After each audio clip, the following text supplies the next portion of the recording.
રાજ્યમાં ફરી વધશે વરસાદનું જોર। આગામી દિવસોમાં ભારેથી અતિભારે વરસાદનું હવામાન નિષ્ણાત પરેશ ગોસ્વામીએ અનુમાન વ્યક્ત કર્યું। તેમના મતે અરબી સમુદ્ર અને બંગાળની ખાડી પર એકસાથે બે સિસ્ટમ સક્રિય થઈ, જેના કારણે મેઘરાજા મન મૂકીને વરસશે।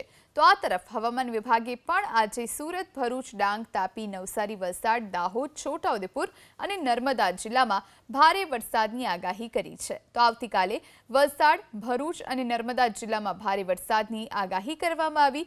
રાજ્યમાં અત્યાર સુધી સિઝનનો 74% વરસાદ વરસી ચૂક્યો છે।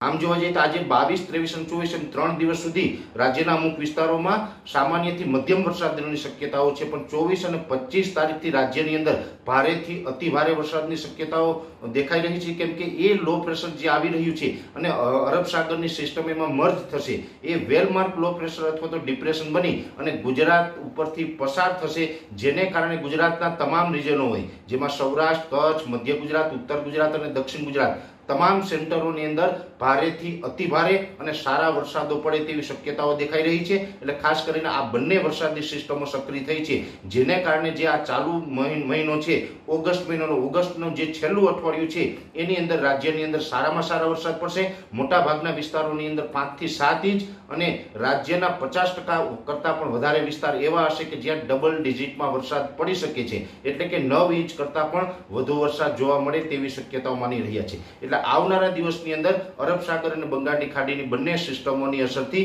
રાજ્યમાં સારા વરસાદ અને ભારેથી અતિ ભારે વરસાદ નોંધાય તેવી શક્યતા હાલ અમને દેખાઈ રહી છે।